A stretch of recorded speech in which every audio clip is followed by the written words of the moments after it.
Bayangkan Anda sedang membangun sebuah gedung pencakar langit. Anda pasti butuh perhitungan matematis yang sangat kaku dan cetak biru yang presisi. Tentu saja. Maksud saya tidak ada ruang untuk tebak-tebakan. Kalau perhitungannya meleset sedikit saja, fondasinya pasti runtuh. Tapi, nah ini yang aneh, ketika kita melihat cetak biru dari mesin raksasa bernama negara kita ini, fondasinya justru bertumpu pada dua kata yang sering kita perlakukan seolah-olah itu adalah sihir absolut. Iya, demokrasi dan presidensial. Betul sekali, demokrasi dan presidensial. Bagaimana jika, dua kata yang selalu kita yakini sebagai solusi paripurna ini justru merupakan alasan mengapa bangunan negara kita seringkali terasa goyah? Itu sebenarnya sebuah pertanyaan yang sangat fundamental ya. Karena di ruang publik kita, dua konsep tersebut seringkali dianggap sudah selesai. Kayak doktrin suci ya? Persis. Semacam doktrin yang tabu untuk dibongkar ulang. Padahal, setiap desain sistem, termasuk sistem negara kita, pasti memiliki celah mekanis yang baru akan terlihat ketika mesinnya sudah dipacu pada kecepatan tinggi. Nah, dan hari ini kita akan membedah sebuah pemikiran yang secara lugas menantang kemapanan desain tersebut. Kita akan melakukan penelusuran mendalam dari gagasan advokat Rinto Setiawan. Ya, beliau adalah Ketua Umum Ikatan Wajib Pajak Indonesia. Benar, dan juga anggota majelis tinggi sebuah partai, sekaligus wakil direktur sekolah negarawan. Teks sumber yang akan kita telusuri hari ini berjudul Architecting a Better Democracy, Correcting Indonesia's Constitutional Design. Sebuah judul yang cukup berani harus saya akui. Sangat berani. Dan tentu saja, saya ingin menekankan kepada Anda yang sedang mendengarkan, penelusuran ini bersifat sepenuhnya netral ya. Kita sama sekali tidak sedang memvalidasi atau memihak kubu politik sayap kanan maupun kiri. Kita murni membedah gagasan akademisnya. Betul. Tujuan kita murni untuk membedah logika dan argumen struktural yang disajikan penulis. Oke, mari kita bedah ini bersama-sama. Mari kita mulai. Misi kita di penelusuran kali ini adalah membimbing Anda memahami, mengapa arsitektur ketatanegaraan kita mungkin butuh kalibrasi ulang dan bagaimana memisahkan beban kekuasaan agar kita bisa berhenti mencari ilusi pemimpin pahlawan. Ya, dan untuk memahami itu, kita harus mulai dari pintu masuk utama kekuasaan, yaitu pemilihan umum. Pemilu kita yang selalu ramai itu ya. Ya, penulis memulai kritiknya dengan menyoroti bahwa apa yang kita rayakan hari ini sebagai demokrasi, mekanismenya sebenarnya lebih condong pada demokrasi liberal. Oke, maksudnya liberal dalam konteks prakteknya di lapangan? Tepat. Dalam prakteknya, segala sesuatu diserahkan murni pada mekanisme pasar bebas pemungutan suara tanpa ada sistem penyaringan kualitas yang substansial di hulu. Berarti asal populer saja? Ya, siapapun yang memiliki akses ke mesin partai politik dan punya logistik yang cukup bisa langsung masuk ke arena. Rakyat pada akhirnya hanya memilih dari menu yang sudah disodorkan. Wah, ini menarik. Coba Anda yang sedang mendengarkan, ingat-ingat lagi saat terakhir kali Anda berdiri di bilik suara. Apakah Anda benar-benar merasa sedang menyeleksi manusia terbaik di Republik ini? Kemungkinan besar tidak, kan? Iya, ini itu ibaratnya Anda pergi ke restoran, tapi menunya sudah dipilihkan sepenuhnya oleh orang lain. Anda dipaksa memilih antara dua hidangan yang mungkin, sama-sama tidak Anda suka. Analogi yang sangat pas. Lalu ketika Anda menunjuk salah satu piring, orang-orang bersorak dan bilang Anda baru saja mempraktikkan kebebasan memilih. Apakah itu benar-benar sebuah kebebasan? Yang sangat menarik di sini adalah bagaimana teks ini menggunakan akar filosofis bangsa kita sendiri untuk membantah praktik semacam itu. Oh, maksudnya Pancasila? Betul. Penulis mengajak kita membaca ulang sila keempat Pancasila. Kalau kita perhatikan baik-baik, di sana sama sekali tidak ada frasa tentang suara mayoritas. Iya juga ya. Bunyinya, kerakyatan yang dipimpin oleh hikmat kebijaksanaan dalam permusyawaratan. Nah, itu intinya. Penulis berargumen bahwa para pendiri bangsa kita itu mendesain proses penyaringan awal yang dipandu oleh rasionalitas dan kebijaksanaan yang mendalam. Bukan sekedar adu banyak baliho di jalanan ya. Persis, Pancasila tidak pernah mendesain demokrasi sekedar sebagai ajang kontes popularitas algoritma. Harus ada permusyawaratan sebagai proses penjernihan sebelum keputusan besar atau pemilihan itu terjadi. Berarti harus ada semacam proses kurasi awal. Kalau kita kembali ke analogi menu restoran saya tadi, jika sistemnya rusak karena tidak ada koki ahli yang menyeleksi bahan yang layak, pertanyaan logisnya, siapa yang seharusnya bertugas menjadi koki ini? Berdasarkan pemaparan dari penulis, beliau menunjuk pada satu lembaga kunci untuk peran kurasi tersebut, yaitu MPR. Majelis Permusyawaratan Rakyat. Ya, penulis mengusulkan sebuah mekanisme yang beliau sebut sebagai sekolah negarawan.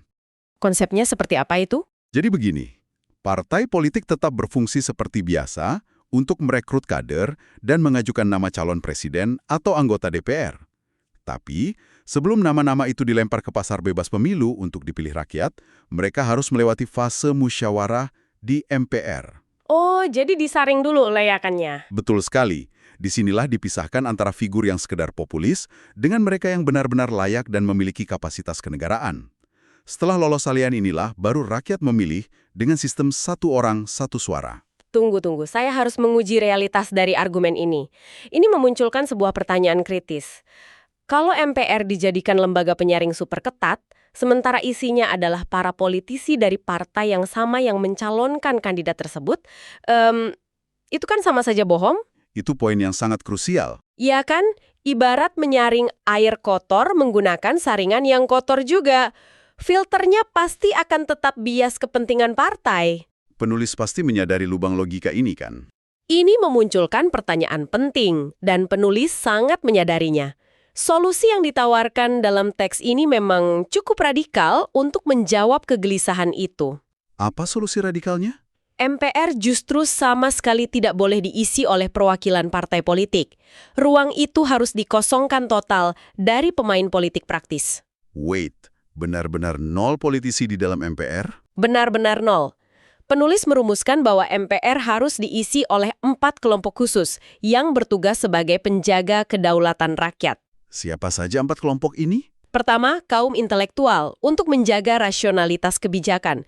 Kedua, kaum rohaniawan untuk menjaga kompas moral bangsa. Oke, masuk akal. Lalu yang ketiga? Ketiga adalah budayawan untuk menjaga identitas dan akar filosofis kita. Dan yang keempat, tentu saja, TNI serta Polri sebagai penjaga stabilitas dan pertahanan. Menarik. Jadi mereka hadir di MPR bukan sebagai pemain yang ikut pertanding ya? Tepat.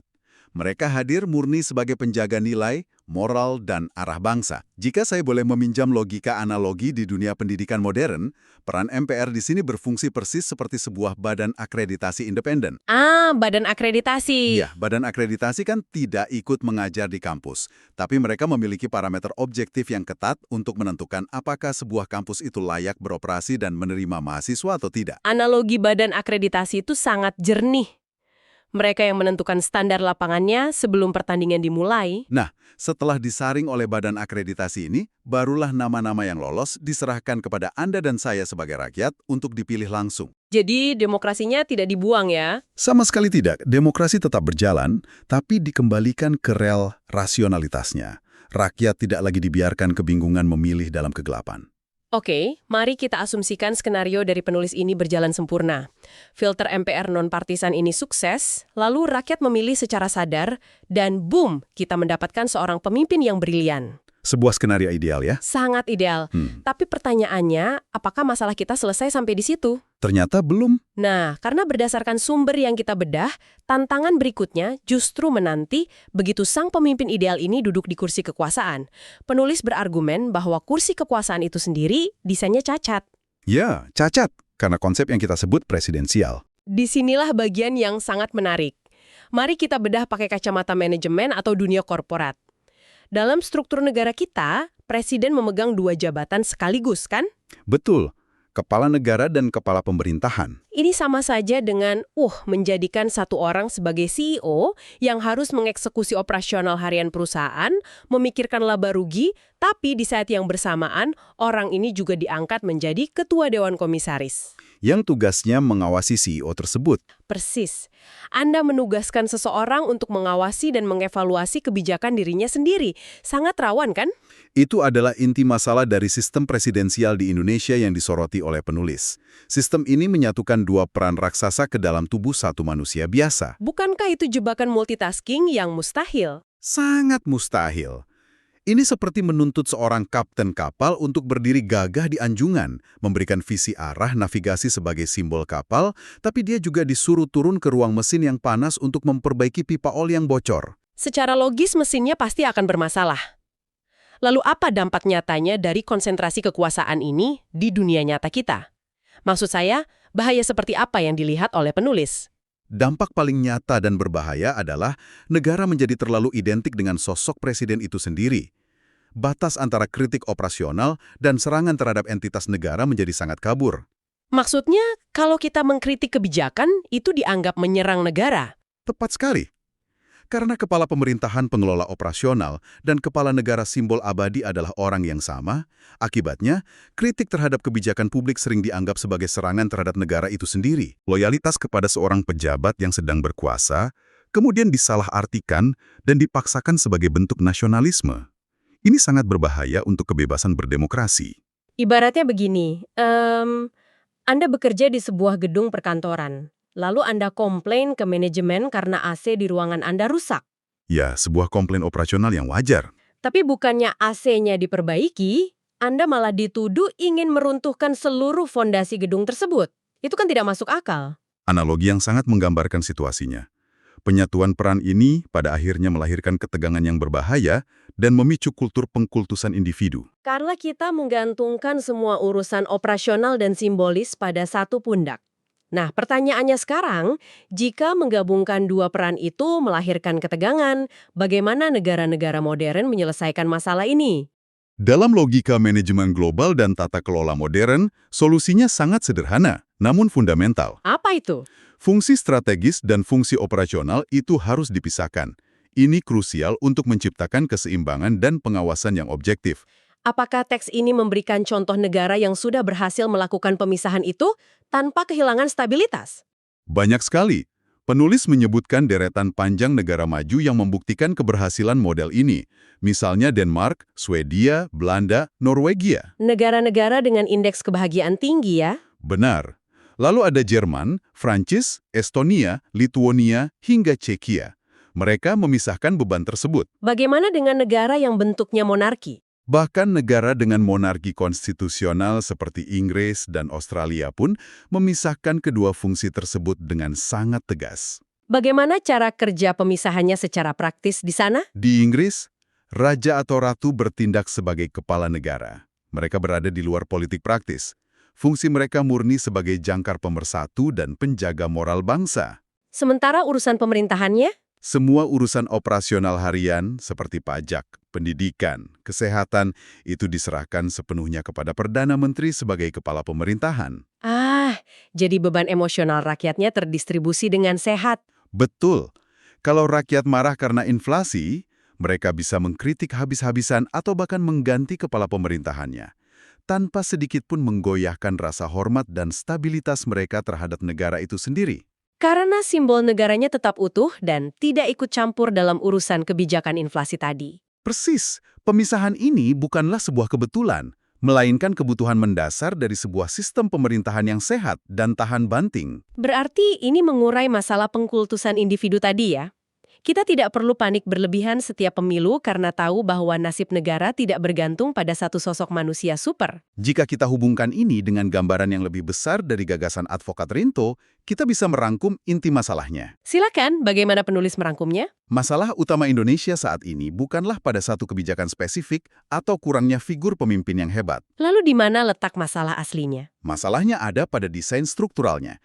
Kita melakukan kesalahan ganda. Kita menggabungkan hal yang salah, yaitu sistem presidensial tanpa pemisahan kekuasaan. Menjadikan satu orang sebagai CEO dan komisaris sekaligus tadi ya? Benar.